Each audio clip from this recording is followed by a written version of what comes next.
you just canceled the plan. Maybe it was dinner with a friend. Maybe a call you didn't return. Maybe an invitation you read 3 times before quietly putting your phone face down. And the moment you canceled, something washed over you. Relief. A soft, almost physical exhale. The kind of calm that feels like the room got bigger. But then, a small pause. A flicker. Something underneath the relief that didn't quite match it. You didn't name it. You just kept moving. You made tea. You opened a book. You let the quiet take over. And maybe that quiet really is peace. For a lot of people it is. Solitude can be one of the most healing things a human being ever learns to love. But for some people, that calm is not peace. It's relief from something they stopped noticing a long time ago.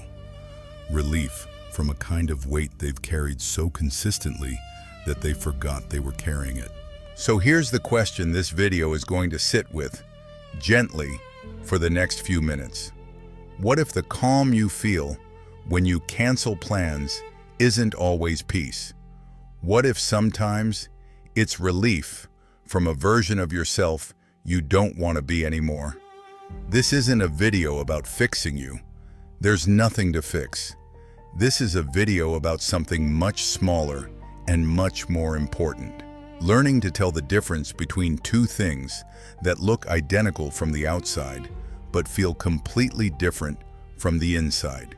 Choosing solitude and hiding in it. If this is the kind of conversation you want more of, take a second now to subscribe.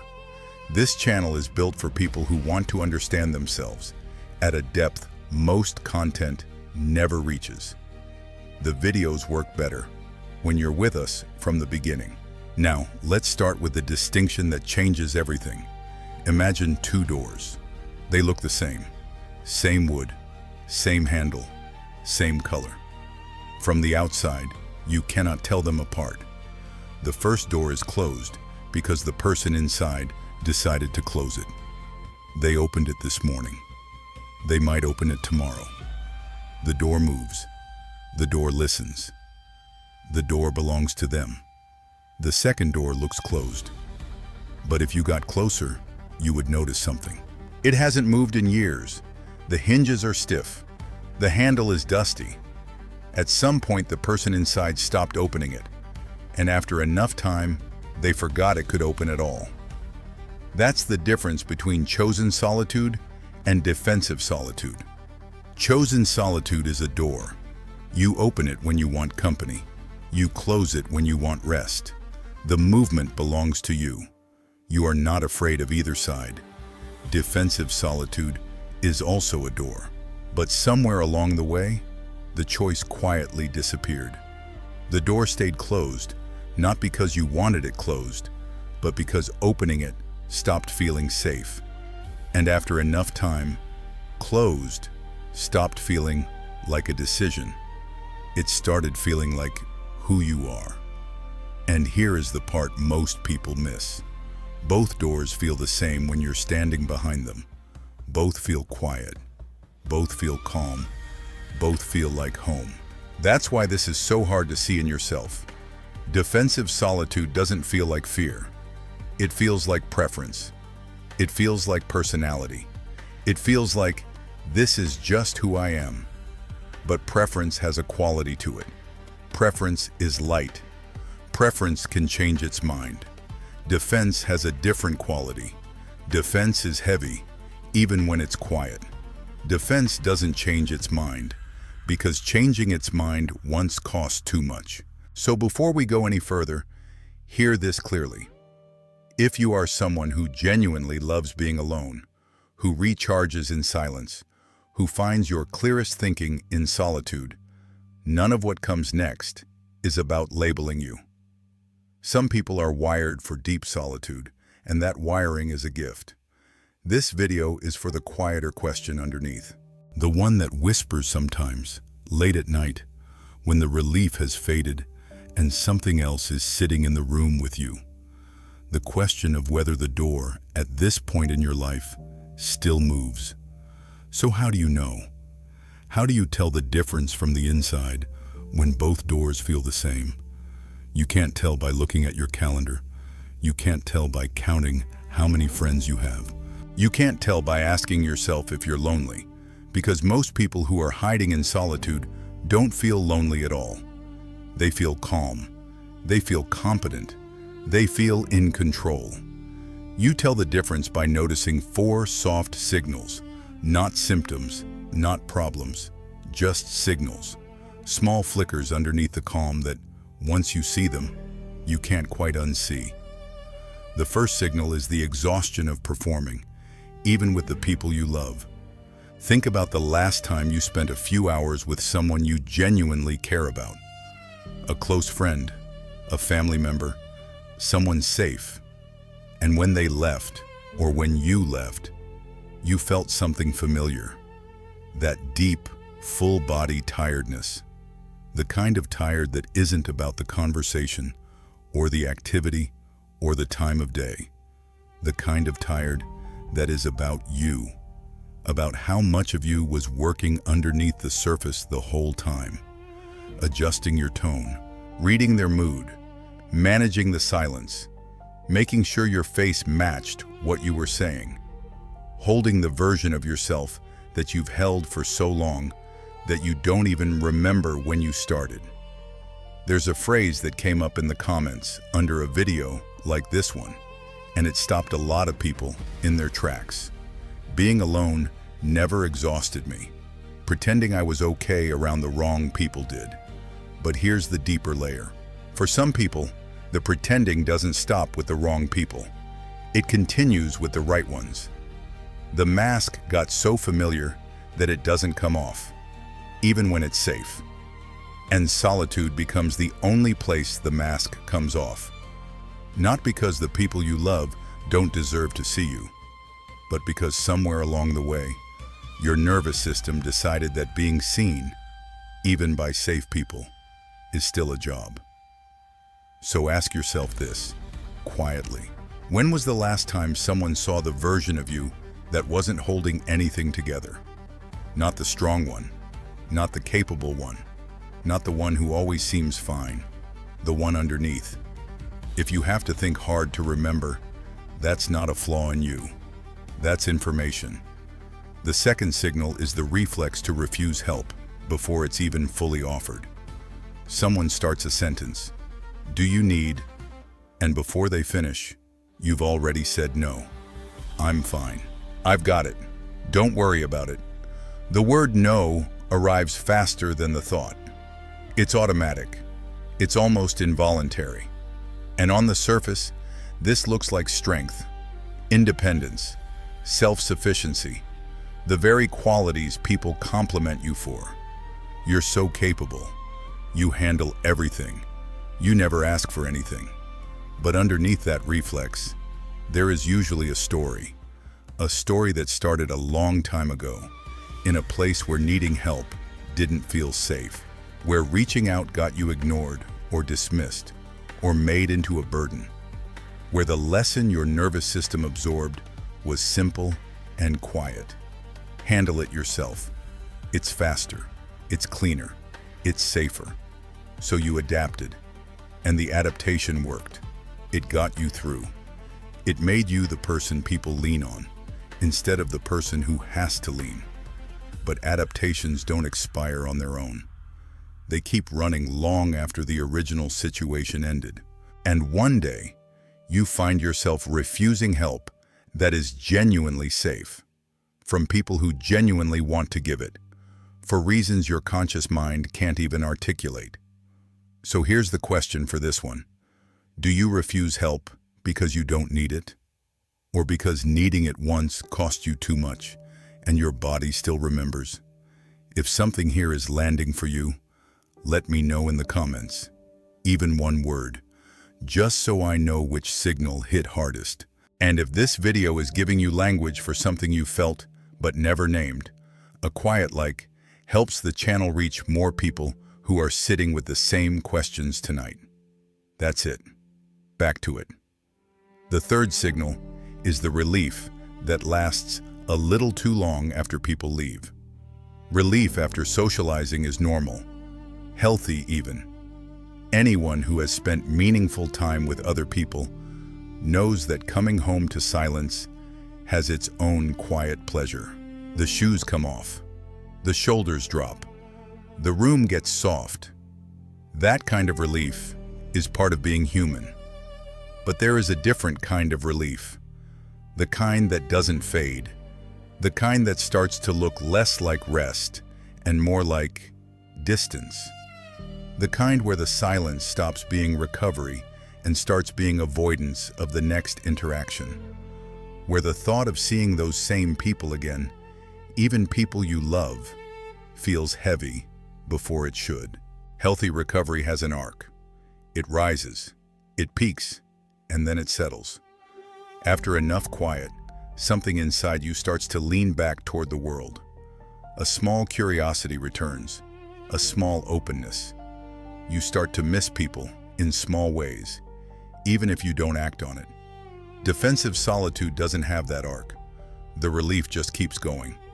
The lean back never happens. Days pass, weeks pass. The longer you're alone, the less you want to not be alone. And the world outside the door starts to feel further away than it actually is.